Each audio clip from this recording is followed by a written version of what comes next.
episode 186 of Retro Encounter, RPG Fans Off Topic podcast, and this is RPG Villains. I'm Mike Sollosi, I'm your host for today. In May we're doing something very special. I am selfishly going to rip off the formats and content of three of my favorite podcasts, and today we are doing an RPG Villains episode based on the Villains podcast hosted by Shay Serrano of the Ringer Podcast Network. Now, in Shay's podcast, he talks about a different movie villain in every episode, and with two panelists that are his very smart friends. So I'm here with two other very smart friends of mine. First, a son of a submariner, Zach Wilkerson. Hey there. And another whose dulcet tones are lovelier than 1,000 people screaming in unison, Steph Sybydlo. I hoped you were going to do like some cool villain theme thing, but that was just perfectly balanced between hurtful and nice. Right. Yep. I built up their self-confidence and then I hurt their feelings. I'm just a complete monster. But anyway, in each of the Villains Poet podcasts hosted by Shay, he breaks down a single movie villain. And in today's podcast, we are focusing on a single individual villain from RPG history. And after some brief consulting with other RPG fan people, we thought the best first attempt was Kefka Palazzo from Final Fantasy VI. Now, Kefka is one of the most iconic villains of the Super Nintendo era of RPGs. I hope you're familiar with him because we are going to spoil the hell out of Final Fantasy VI in this podcast, and possibly a few other Final Fantasy games as well if we're comparing Kefka to others. Before we really get into the meat of the discussion, I'm going to recap what Kefka does in Final Fantasy VI and go over, a lot of the plot of Final Fantasy VI. The game starts out as a conflict in which an empire ruled by Emperor Gestalt is basically attempting to conquer the world, helped along by technology called Magitech. The Magitech is, basically stealing magic powers from beasts called espers and infusing them in humans and using them in technology. Kefka was a... God, humans, find your own resources. Right? No kidding? What?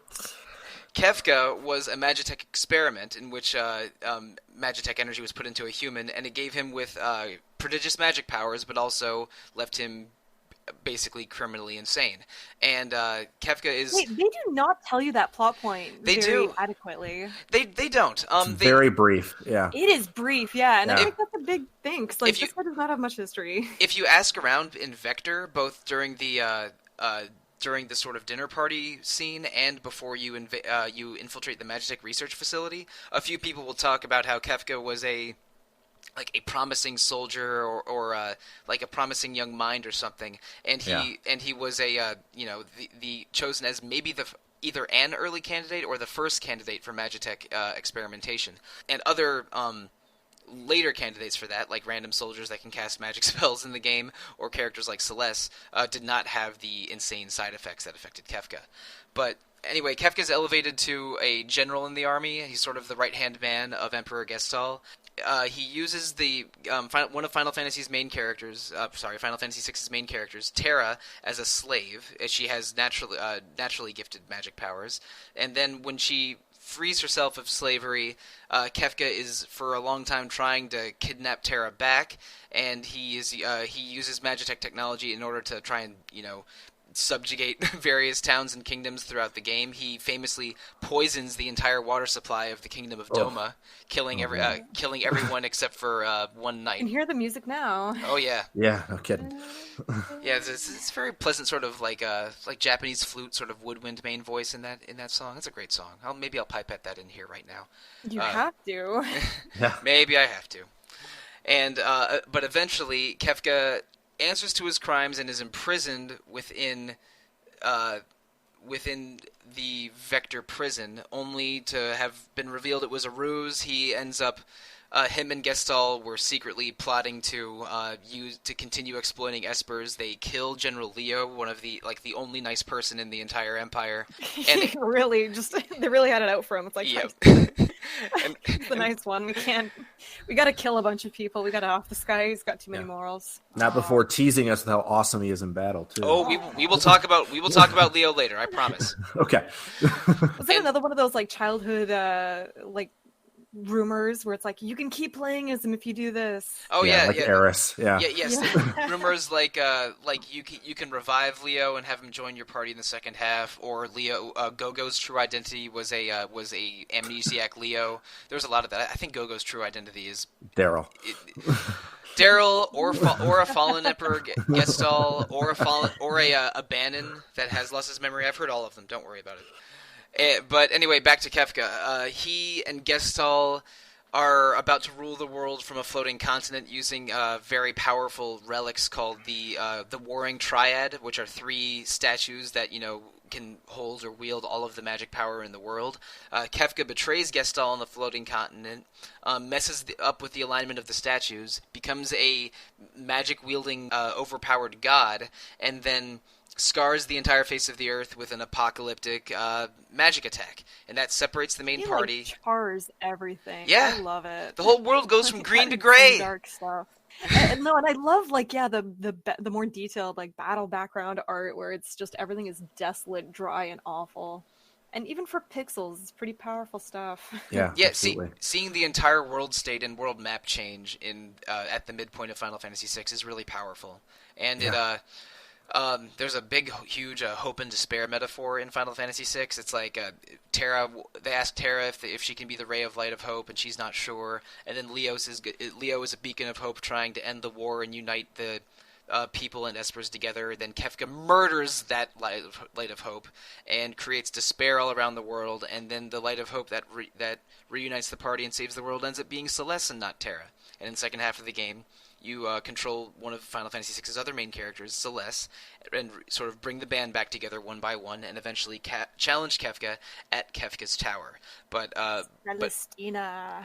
Yes, but for an indeterminate amount of time, after Kefka sort of becomes a god and rains magic death all over the world, he sort of becomes a megalomaniacal dictator.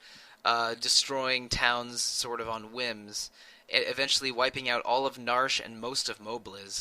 The only people remaining in Mobliz after Kefka attacks them are one young teenage couple and several children. So Kefka commits all kinds of atrocities, but eventually he's defeated at the very top of his tower, but with his death, all of the magic in the world leaves, because he had sort of absorbed it all into himself from the Warring Triad. So that is a very abridged telling of Final Fantasy VI, focusing on the role of the main villain, Kefka. But before we go into these Shea Serrano-inspired questions I have prepared, I want to go over 4 unusual facts about Kefka that I did a little bit of research ahead of to prepare. First of all, in a few places, including his text in Dissidia, Kefka loves mirrors and is obsessed with his appearance. And if you fight a Kefka versus Kefka match in Dissidia, the 2 Kefkas complement each other on their appearance. So that is interesting. I thought the Dissidia voice actor did a pretty great job trying to do the laugh. Oh yeah, and they even sneak in a lot of they sneak in a lot of interesting Kefka quotes into that, like "Oh, you'll be well done" whenever he casts a fire spell. Dissidia is a good game before they ruined it on the PS4. Yeah. And also in the original Final Fantasy VI, both on SNES and PS1 and GBA, you can find dummied stats and equipment for Kefka, suggesting that at one point he was at least viewable in some kind of menu window, but they ultimately didn't go forward with that plan, and if you try to hack Kefka into your game, it'll just crash. Thirdly, Kefka in the Japanese version of Final Fantasy VI uses multiple different pronouns for himself. He says watashi wa sometimes, which is a very neutral male or female pronoun. He sometimes says bokuchin, which is a young boy's kind of pronoun that little kids would say. And also he frequently uses ore-sama, which is a very arrogant, maybe a lot of the times a villain in a video game would use ore-sama. But because he switches between all 3 of them, suggests he's very unstable, obviously. And the bokuchin pronoun suggests that sometimes he's acting like a bratty kid throwing tantrums. I love that. So yeah, the use of the different pronouns make Kefka seem like a real imbalanced personality, and that's something I did not know until I did a little bit of side research for this podcast. So I was pretty excited by that. And lastly, the last brief interesting fact about Kefka is that the I think second or third scene you see him in is when he's walking to Castle Figaro in a desert. I'm sorry, he's accompanied by 2 soldiers. And at one This point, is his first scene, I think. Yeah. Yeah, I think you might see him in a flashback scene.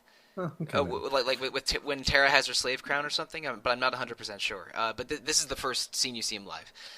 He's accompanied by 2 soldiers, and he says, "Ahem, there's sand on my boots," which is, of course, there is because he's walking in a desert. And then the 2 soldiers nervously dust off his boots. That scene was not in the script. That was ad-libbed during a reading or revision, and then put into the game when they started sort of building the game. And they decided, and because of that scene, they decided, we need to make Kefka more crazy, more arrogant, more over the top. And eventually, they ended up expanding his role to main final villain of Final Fantasy VI, when maybe in the first run of the script that was not the case. So that first scene, not in the original script, but eventually became sort of a key establishment scene for all of Kefka's entire character, and I think it's one of the more memorable scenes in the game. Yeah. So, we've gone over this a little bit already, but I want to ask both of you, what was your first impression of Kefka, or first reaction to Kefka when you were playing this game? Just try to put yourself back at that age, which for me I think was, I was 11 or 12 years old. Yeah, straight up, I'm too young to remember that.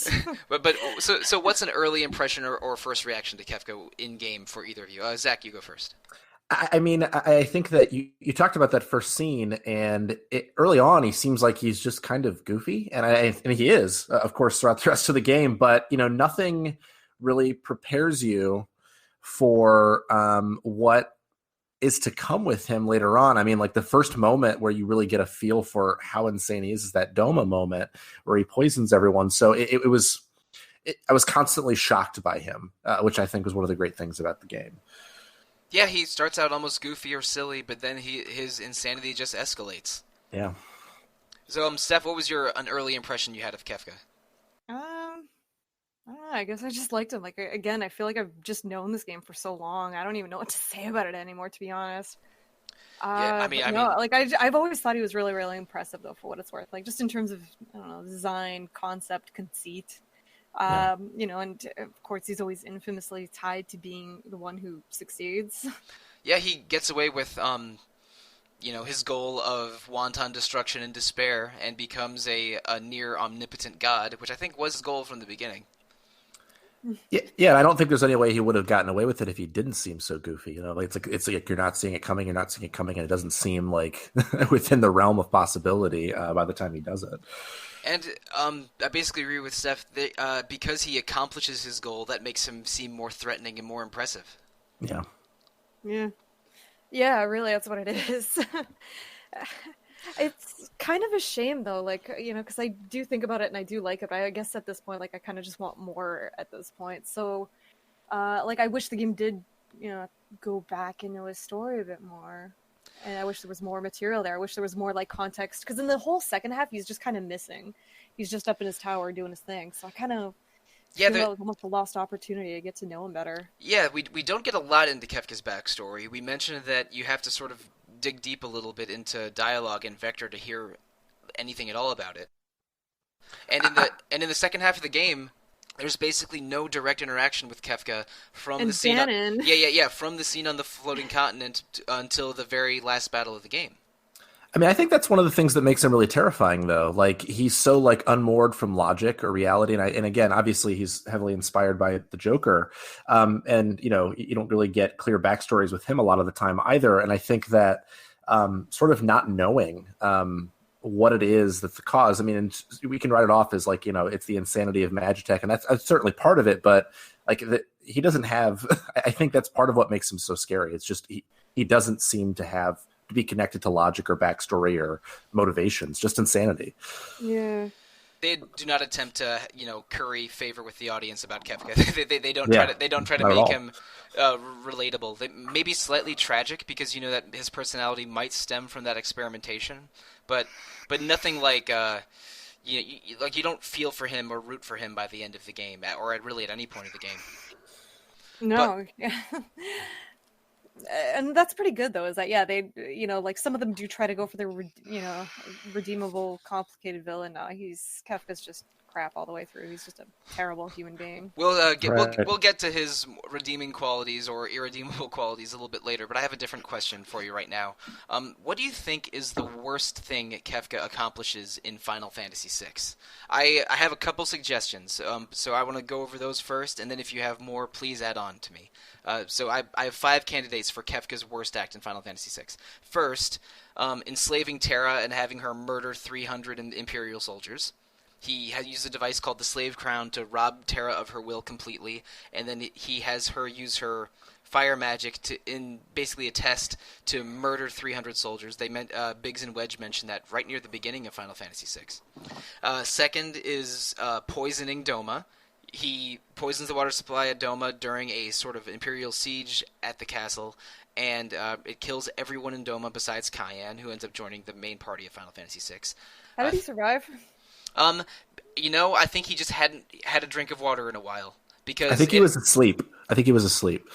Wasn't he? Is it just because he's stronger than most? Should we just settle that he's I don't have got the best lungs in the kingdom as well? I don't have a good answer for this because he wakes up. You control him briefly, and he attacks some.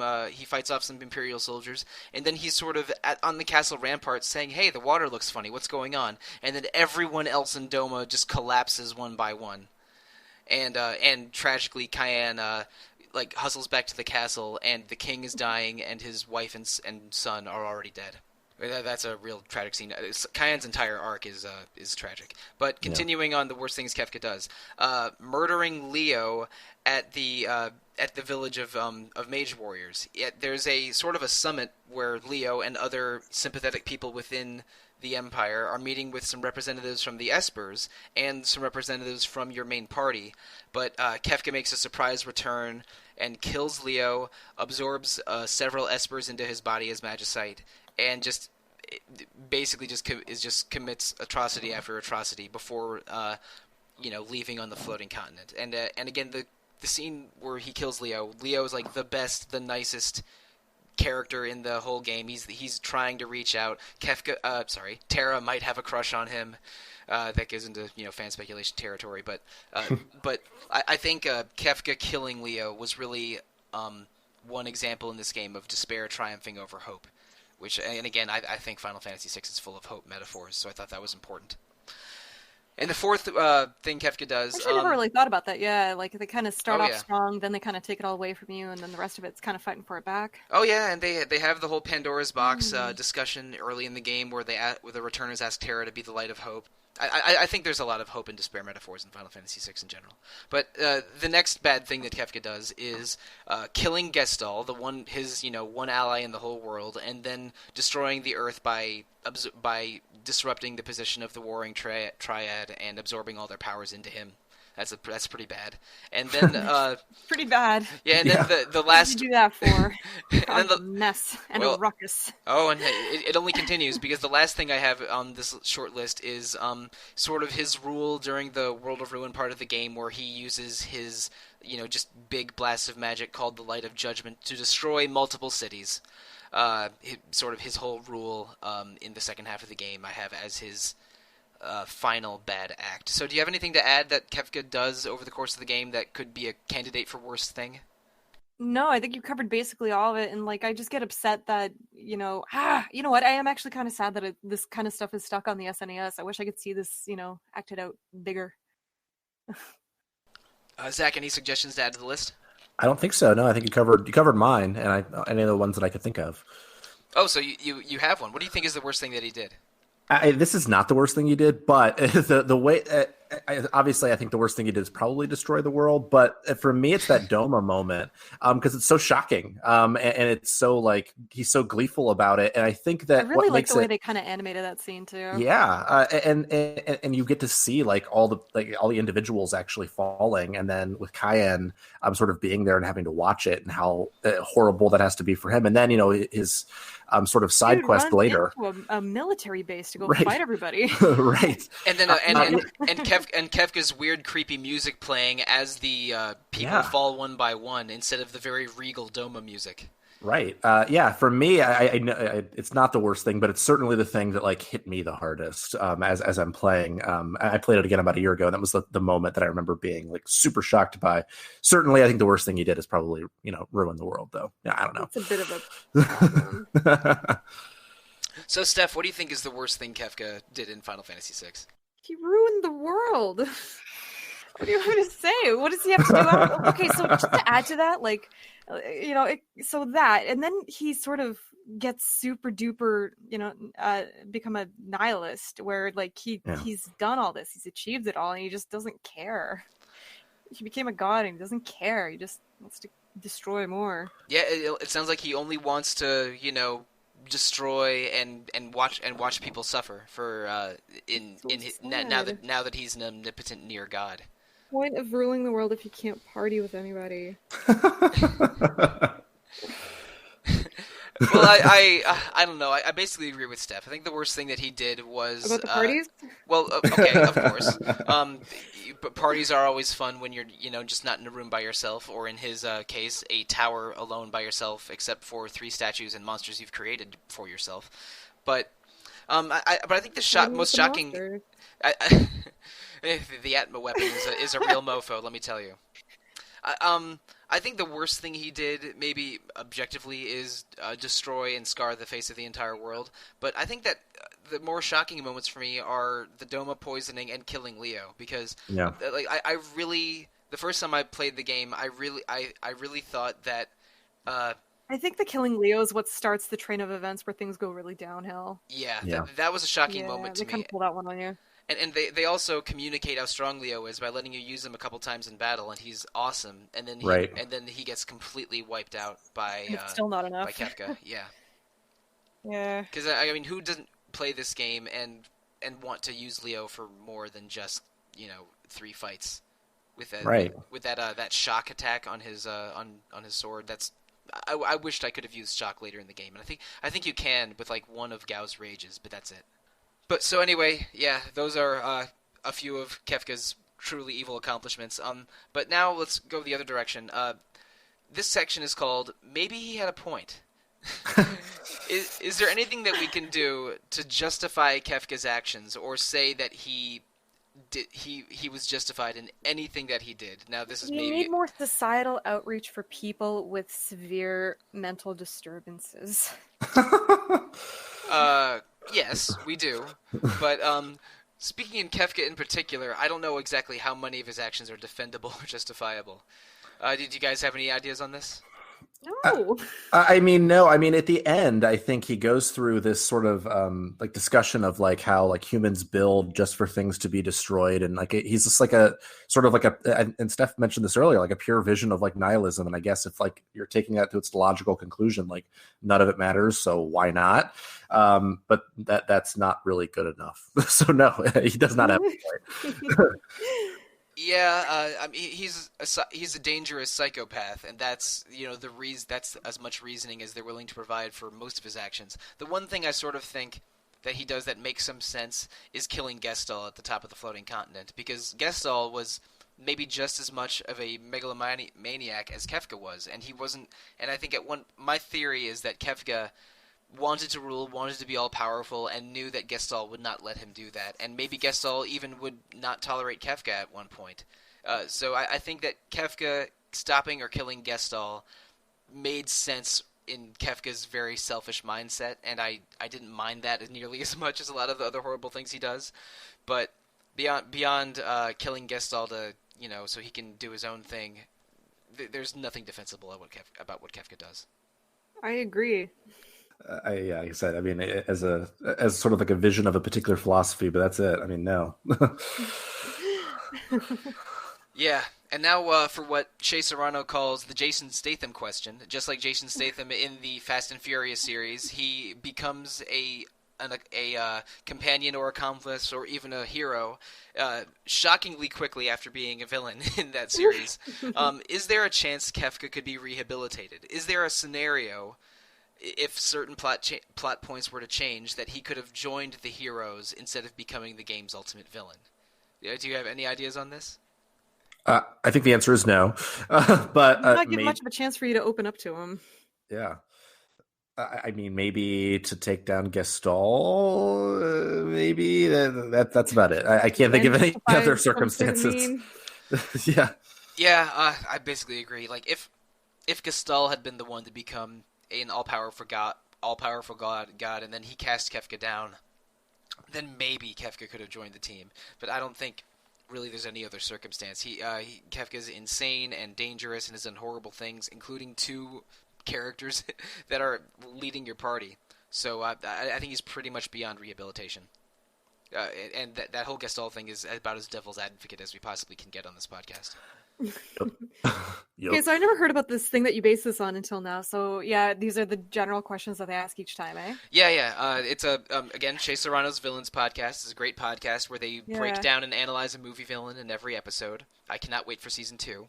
And I can't wait to do this with other villains because I feel this one is a bit of a crapshoot in terms of like, yeah, he's bad. He's just rotten to the core. Some men just want to watch the world burn, Mr. Wayne. Yeah, I mean the whole Joker as agent of chaos and Joker lacking a backstory a lot of the time fits in with Kefka very well. Yeah, absolutely. And some stories where where the Joker does have a backstory, like in the first Tim Burton Batman movie. Or in Alan Moore's Killing Joke comic book, or in the Joker movie that's upcoming, I think those diminish the Joker a little bit because whenever the more human you make him seem, the less of a force of nature he becomes. And I say this as someone who has read probably too much Batman over the years, but I would put Kefka in the same. The doctors will come to your door. It's too much, Michael. Oh no.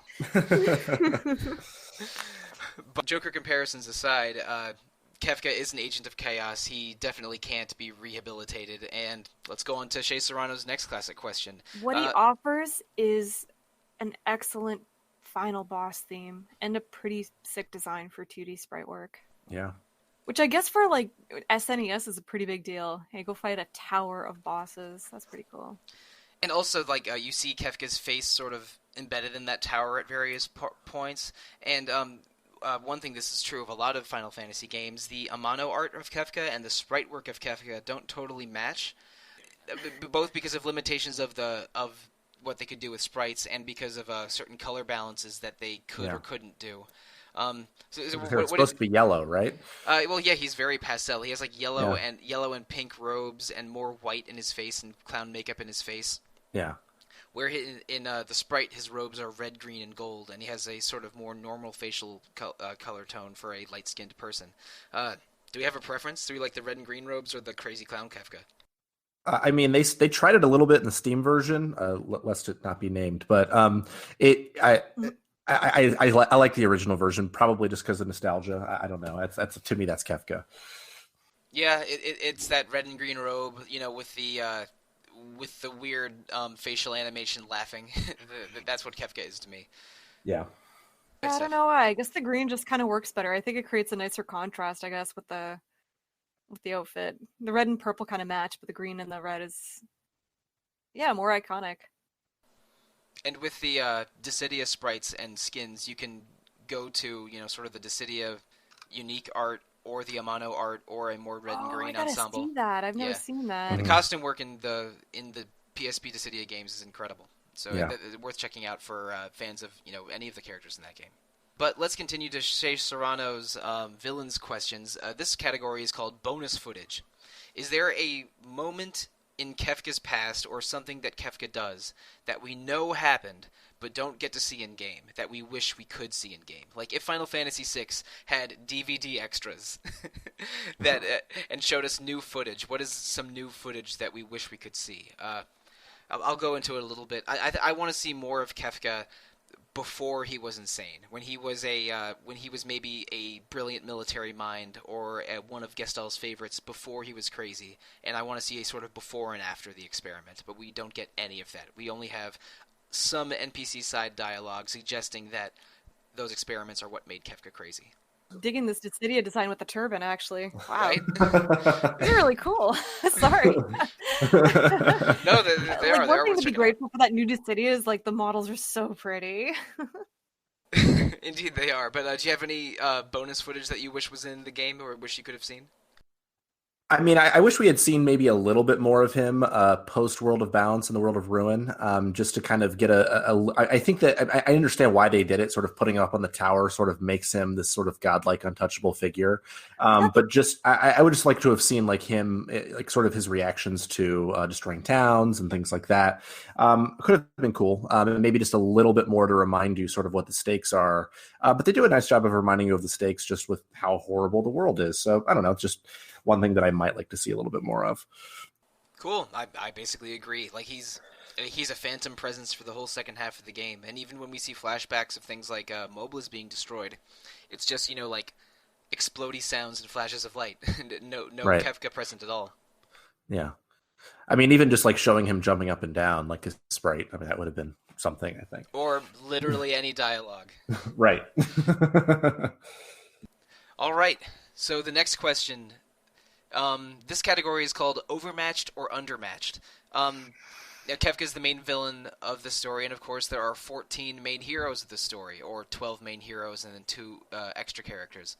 Do we think that the Kefka and these 12 or 14 heroes are evenly matched? Do we think that the hero performances are better or worse than Kefka's performance as a villain? I mean, the final boss is pretty easy, just because That's true, Final yeah. Fantasy VI is easy. But I like, I mean, sort of thematically how they sort of balance, what like the character stories who all have like these sort of most of them have like these tragic backstories and sort of show, like you were talking about earlier, this idea of hope and this idea that, people matter and things matter and building matters. And I think that sort of directly contrasts with what Kefka's talking about there at the end. And so I think that they are more than evenly matched, certainly from like a thematic perspective to me. Regarding the performances, I think that Final Fantasy VI has a really good sort of main cast of characters, and they're very likable. Terra and Celeste in particular, I think, are 2 all-time greats. So I don't know if Kefka really dominates, or in terms of who's the most memorable character or the best character of the game. I'm not sure I would put Kefka ahead of Terra or Celeste. Yeah. Or even someone like Locke. During the clash moments of the game, because Final Fantasy VI isn't challenging outside of 1 or 2 areas, maybe fighting Kefka always seems easy. But I don't know, maybe it's because it's 12v1. Steph, how do you think Kefka matches up against the heroes of the game? That's a good question, actually. If they added some of the stuff to kind of expand his role, maybe I'd change my mind. But yeah, I definitely think the cast is stronger. It's such a big cast, and 6 is one of the rare games that actually does a lot of justice to its giant cast. Yeah. Yeah, it's amazing that at least... So he's up against some really tough competition. You're absolutely right. Like, maybe putting the 2 secret characters aside, the 12 main characters are all likable and all have unique designs, and it seems crazy that a game would have 12 main characters and all 12 of them would get story shine and good moments. Because, I mean, playing RPGs in 2019, it's unusual to see an RPG or a big budget RPG with a cast of more than, say, 7. Right, yeah. And Final Fantasy VI had 12, and it's a really good 12. That's impressive to me. Yeah, no, really, I don't know any other game that can really do it that good. Yeah, I mean, I think Kefka's the most memorable character, but on balance, I mean, like the 12 of them together, that's still what I remember about the game. It's sort of how fleshed out they are. Memorable as far as Final Fantasy villains too, because I find some of them are kind of crappy. Yes. Oh, we'll get into that in a little bit. But I have one last category to present to you first. This one's called regrets. Now, characters. Now, I don't think Kefka himself has very many regrets because that's not really in his personality. But what characters other than Kefka do you think have regrets about their actions that maybe could have prevented Kefka's villainy? I have 3 suggestions, and I want you to add more if you have them. First is Leo. I think Leo is the most optimistic and sort of most noble person in that whole empire, and of course, I mean, he gets murdered for his for that nobility. But I think he wishes that he had either killed Kefka or been more firm with Gestalt, and then maybe, in his fleeting moments before his death, he wished he had done that instead of getting, annihilated. And second, sort of his loyalty that prevents him from, I think, doing the right thing in that circumstance. Yeah, his loyalty and his goodness are what prevent him from just straight up executing Kefka. But maybe he should have. And secondly, maybe most obviously, Gestalt.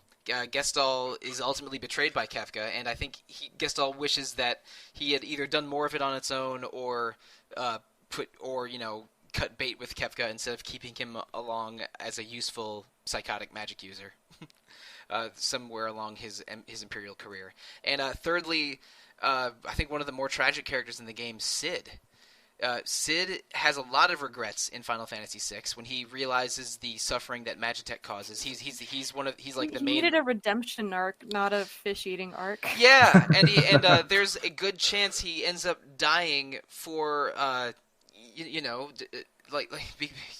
there's a scene where Celeste catches fish for him. I actually think saving him really kills the momentum of that part. Yeah, because you actually miss like one of the best scenes in the game if you save him. Yeah, it's dramatic. Yeah, it's just like, oh, hey, I'm okay now. Hey, there's a raft. You can go. I'll be fine. Yeah, but instead, bye. but instead, Celeste hitting rock bottom and then finding Sid's letter and then using that to leave the island that they're on, I think, is more powerful than Sid ending up okay. But Sid has a lot of regrets. I think he probably regrets his entire role within creating Magitech and creating the Empire, and possibly, I think also he was the person that did the experiment on Kefka, so maybe that's something he regretted at one point. Yeah. He regrets dying in that peanut suit. Yeah. That outfit is strange. I will never understand that thing. I mean, of all the unusual, technologically advanced Sids of Final Fantasy, his face kind of reflects it. I don't think he gets it quite much either. Yeah, I don't know. Maybe he's just really doughy, and having a suit that's as unflattering as possible. It was to that end. Yeah, it sort of looks like something Homer Simpson would wear at work. Ooh, that's a good theory. Maybe he's like, he's dealing with like nuclear levels of magic. Right. Yeah. Oh yeah. Maybe he needs to wear that suit to survive. Yeah, it's like a hazmat suit for magic. So, do we think there's anyone with more regrets in Final Fantasy VI than Leo, Gestalt, or Sid? I was going to say something rude. Say it. Leo for not tapping that. I'm sorry. By that extension, I think Terra has some regrets too. Yeah. She's really sweet about it, though. She's really innocent and nice. I don't know, but without that, maybe she doesn't take off her ribbon and then have her hair flow beautifully in the last scene in the game. Yes, she gets to have her moment. That's very nice sprite work for 1995 or 94. Yeah. That whole game is nice sprite work for 1995. Yeah. I love the blackjack tables too on the ship. Oh yeah. Yeah, and just not to go totally off topic, but like Kefka's again tower boss sprite is just gorgeous. Oh yeah. Well, they're not really sprites, but I love the monster and enemy artwork in Final Fantasy 4 through 6. They're all huge and over the top and gorgeous and. Really... I actually find a clown angel absolutely terrifying. Yeah. You want to give the people with clowns even more nightmares. Just show them Kefka in his final form. Yeah, I don't know who do you think created more fears of clowns, Tim Curry in It or Kefka in Final Fantasy VI? Probably still It is my guess. Yeah. That one's legitimately terrifying. Yeah. And Kefka's just kind of adorable as a sprite, and it's just a factor outside of his own. Right. And the artwork is just the Amano artwork is just too lovely, so he doesn't look as fierce. But speaking of other 16-bit era games, this is a category called comps. Now, Kefka, I guess, fits two categories: a great villain of the 16-bit era of video games, and a great villain among Final Fantasy villains. Do we think that there is a 16-bit villain or a Final Fantasy villain that sort of stacks up against Kefka, or do we think that there's one that we can compare favorably to Kefka? 16-bit, I think, is hard. I mean, in terms of like really memorable villains, I think Pokey is certainly like the one who sort of matches the surprise from Earthbound. Actually, really good answer. Wow, I'm dying right now trying to think. I mean, he certainly he starts out goofy, like this kid next door who just sort of sucks and then becomes like a mega villain for 2 games. And he's the only one I can really think of in terms of 16-bit villains. Oh, the one from Live Alive or whatever. Oh, I haven't played Live Alive. What's that Yeah, I villain haven't like? either. So Live Alive is a Square soft game as well, where you get to play as, I think it's like 7 different unique stories of heroes across like different parts of history. So there's like a cowboy, there's like a fighting champ, there's a sci-fi chapter, there's a caveman chapter, a ninja one, and so forth. Anyways, you finish all the chapters and it locks a final one, and it's this knight, Orsted. And so it's sort of like a really nice story. It's like he's a famous knight in this kingdom, and then basically this giant, and the king loves you, and you're gonna marry the princess and all that stuff. And then what happens instead? I am totally spoiling it, so skip ahead a minute. But it's really good. But anyways, so you're in favor of the king and all that, and then all of a sudden everyone starts to betray you, and you learn it's a big plot by your buddy to run off with the girlfriend, and instead it just turns him into an ultra villain and becomes the main antagonist because of all the hate and malice. And that one's actually really cool because they kind of again surprise it to you at the end, like who is causing all this evil in the world. In everybody's chapter, it's this one knight and his sad story. For me, I don't know. The only 16-bit villain that I think is as memorably evil as Kefka is maybe Gemma, or Ladja in Dragon Quest V. Oh yes, Absolutely. I've heard it. Oh yeah, he does all kinds of bad stuff. He murders your father in front of you. He turns you and your wife to stone, and then you have to Bianca? well, whoever you marry. Bianca's only one of the options, but and then you have to. Deborah's the right choice. Yeah. Well, okay, no, totally different Ooh, podcast. I like things to a Dragon Quest fan. Just get him a little upset. I'm not a Deborah fan, but Bianca's a treasure, though. And then Ladja sort of is the catalyst for almost all of the horrible things that happen to the hero in that game. Yeah. You just can't catch a break with that guy. He kills your father, then enslaves you a minute later for 10 years. Yep, he kills your father. He throws you in a slave mine for 10 years. He turns you and your wife to stone, and then eventually you're rescued by your children after between 8 and 10 years of being a statue. And then when you finally reunite with your mother after decades, he kills your mom in front of you too. Yeah, Ladja is horrible, but still, I don't think he matches up to Kefka. Is there a backstory there too? There's a backstory with you and your father and mother, but not really much with Ladja. He's sort of he's the right hand man of the horrible demon that's trying to take over the world. But there isn't really a backstory with that. He just shows up. This is just the inspiring story of like what was once an NPC, just a random villager, and his family got slain. But this time he rose up and decided to go fight him. Yeah. Dragon Quest V has an amazing hero's arc, but Ladja is the standout villain of Dragon Quest V, way more so than the actual final boss of the game. So maybe that disqualifies him versus Kefka, because Kefka, not only does he win, he's the final boss. Yeah, man, he at least has a high pedestal, so he's like totally irredeemable, but he does a really good job. Yeah, absolutely. But then the other half of this question: how do we think Kefka matches up against other Final Fantasy villains? I think his motivations are, I don't know, less determinable, because again, it's like, oh, he was experimented on and now he's a psychopath and he becomes all powerful, is sort of Kefka's arc, if you could even call it one. But like Kuja and Sephiroth have these sort of identity crisis kind of questions. Yeah. Exdeath has a more involved backstory than Kefka, even though he basically becomes a Saturday morning cartoon villain by the end. Right. Golbez has. I did not read Exdeath like that at all. Oh well, it was a tree, and it was just kind of pissy and just doing the take of the world. There was a tree, and an ancient civilization put imprisoned the evil souls of all of their criminals into a tree, and eventually the tree became sentient just because it was being poisoned by thousands and thousands of bad people, and then he became an evil sorcerer. I can't believe I missed that plot point. That was actually fantastic. Yeah, you gotta talk to a lot of people in the Forest of Moor to get those plot points together.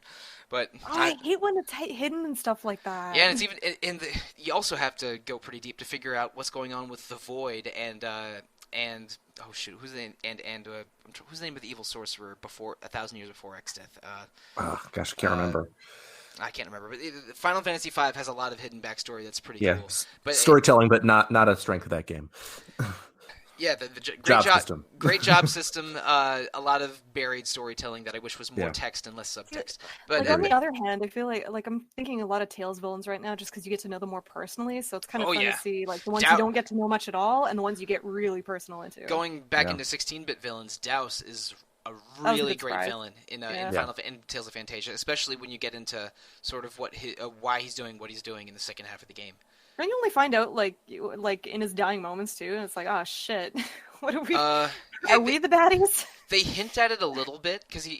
he's almost like trying to seduce the mana goddess at one point. You're like, what's this about? But at the end, you realize he was just trying to get her blessing to take a seed back to his home world, which was dying. Are you speaking in euphemisms? No. He wants your seed. Of course he does. Yeah, like Dowse's motivations are backloaded, and he seems almost like just a evil being of destruction for most of the game, but he ends up becoming more not relatable, but at least more forgivable than Kefka is by the end. Yeah. But still, I mean, there's a reason we picked him for this episode. Kefka is tremendously impactful and one of the best and most memorable Final Fantasy or 16-bit villains. He's awesome. Does it bug anybody that he is kind of based on like a Joker idea? I don't think he's directly based on the Joker. I think there's similar characters that had similar design philosophies, but I don't think that, Amano and Sakaguchi and other Square people in the 90s read a bunch of Batman comics and decided to make Magic Joker. It's I'm sure it's more organic than that. But again, I mean, it's a great idea to have just a scary clown, a maniacal clown. I mean, an evil clown that's a psychopath. He's like destroying the world for fun almost, and laughing about it while he does it. And I would use the Agent of Chaos phrase to describe both of them as I did earlier. Yeah. But I think Kefka's a little bit more than just a Final Fantasy Joker clone. But but he's a great villain design regardless. I think that's about it for Kefka discussion. Thanks so much for indulging me on my Shea Serrano impersonation fantasy. But I think this is a pretty cool format for a podcast episode, and I wouldn't mind doing it again. So it's a fun series. No, I hope you keep up with it. Yeah, absolutely. So I have one last question for both of you. Across any video game RPGs, what do you think would be a good subject for another RPG villains episode? You don't need to be limited to 16 bits or Final Fantasy. Do either of you have a suggestion that comes to mind? Tales. Which Tales? That's a series, not a villain. Abyss. They have the best ones. Okay. No, there's actually a lot of potential here. No, I just kind of went, all space because, I'm just thinking about it. There's a good amount of villains here. Undertale. Undertale. Oh my goodness, yes. Oh boy. That would be amazing. A few of them. Yeah, a couple. I mean, one homicidal flower in particular, maybe. But analyzing maybe who's the villain. There's maniacal with a backstory too. If you play the game a certain way, you are definitely the villain. Right. Oh God, I hate that. I hate everything about that. Ugh. Did you play the demo for Deltarune too? I did. Yes. I have not. I have not yet. But don't say anything then. Oh, it gives me a chill down my spine. Yeah. Yeah. That stuff. It's good. Play it, Mike. All right, I'll have to because I did really, really love Undertale. Zach, do you have any specific ideas for a future RPG villains subject? I think almost any Suikoden villain would be great. I think Luca Blight is sort of the obvious one, but in a lot of ways, he's very similar to Kefka. I mean, I think he's the only one who holds a candle to Kefka in terms of just like sheer destructive force. If we were to revisit, he's definitely more crazy. He's not even like compelled by actually a goal. He just wants to kill. I would really talk about Joey though. I think he's more interesting to talk about. I think. We have a Joey versus Delita. Right, and Delita would be my other suggestion too. Yeah. Yeah. I love both Joey and Delita. I think both of them are sort of great anti-hero characters that are. Yeah. And I mean, if we revisited Suikoden 2 on the podcast, we had 2 Suikoden 2 episodes in September of last year. Who's the real villain, Luca, Joey, or the Beast Rune? would be. You say Joey. Yeah, well, I think his Japanese name is Joei, and they accidentally call him that a couple times in Suikoden 2's pretty bad translation. Yeah. So I think that even like Leon Silverberg could be argued for that one. Yeah. Yeah. Not to analyze, but in terms of the villain of that game. Yeah. Yeah, wow. It's a much less obvious. It's a much more obvious question. Who's the real villain for Final Fantasy VI than for Suikoden 2? That's for sure. Yeah. So we started you off easy, everybody, but I hope you had fun. Yeah, I had a lot of fun. I thought this was a It's a good start. Yeah, it's a good start. Kefka is a great subject for this kind of podcast, and if there's interest among RPG fan staff and our listening audience, then we could definitely do a second RPG villains episode. But right now, Absolutely. I'm not prepared to talk about any of that. But I am prepared to talk about what's going on in the rest of May. Next week, we have our first of 2 Chrono Cross episodes that are being recorded right now. Peter is going to host them. I'm really eager to hear that crew's... Lavos! He would be a good choice. They? They, yeah. With Lavos, I'm really not sure. That would be a really good one, too. And Chrono Trigger has a lot of great villains. I mean, you could feasibly do an episode on Magus as well. Oh my god, I'm so excited about the series. Okay, It'd let's be start awesome. planning. Yeah. All right. Okay, maybe we'll plan the next villains episode sooner than I originally thought. but staying in the near future, we're having 2 Chrono Cross episodes later this month. Marcos is going to be on those too, so they're going to spend at least 20 minutes on music. And we have 2 other tribute episodes planned for in which I am again mimicking formats of other podcasts. One of them will be about a certain movie, and one of them will be a friendly competition, but I will not exactly say what those are yet. But listeners, if you want to contact us, the best way to do so is to email retro@rpgfan.com. You can also comment on rpgfan.com's boards. Tell us what villains you want us to talk about. Yeah. Yes, please tell us what villains you want for the next one of these episodes. You can also do that on the Facebook page, on Instagram, on Twitter, on Discord, on Twitch while Scott plays some game like a maniac. Tell him what what villain that I need to have on my podcast next. You can find links to all of those places on rpgfan.com's main page. There's also 2 other fine podcasts RPG Fan hosts, Random Encounter about current events and Rhythm Encounter about RPG music. So please subscribe and listen to those. Also review us on iTunes or Google Play or whatever podcast listening venue you use. We want feedback all the time, especially of the constructive variety.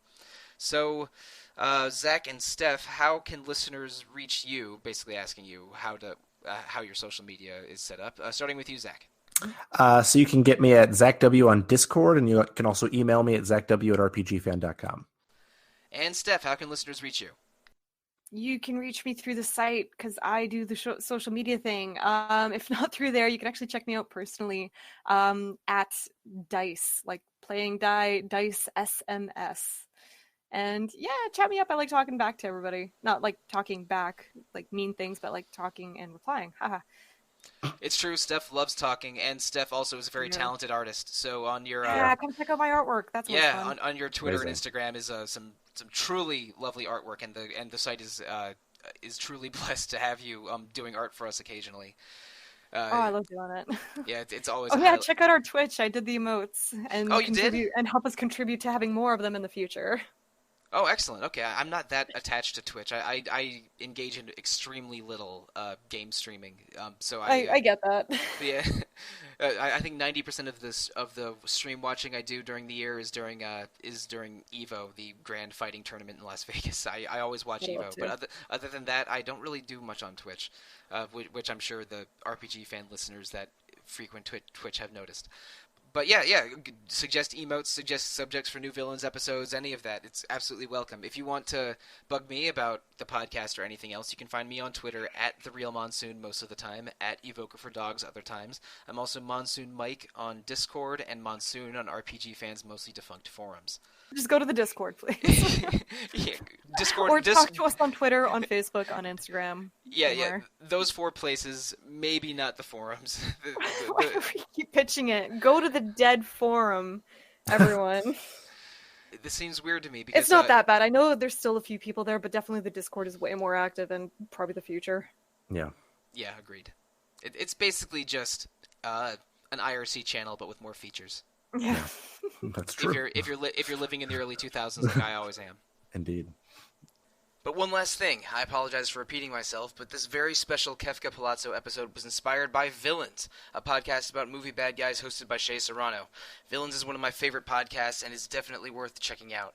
So before I end the episode, I'm going to quote the man himself: "Listen to Villains or go to hell."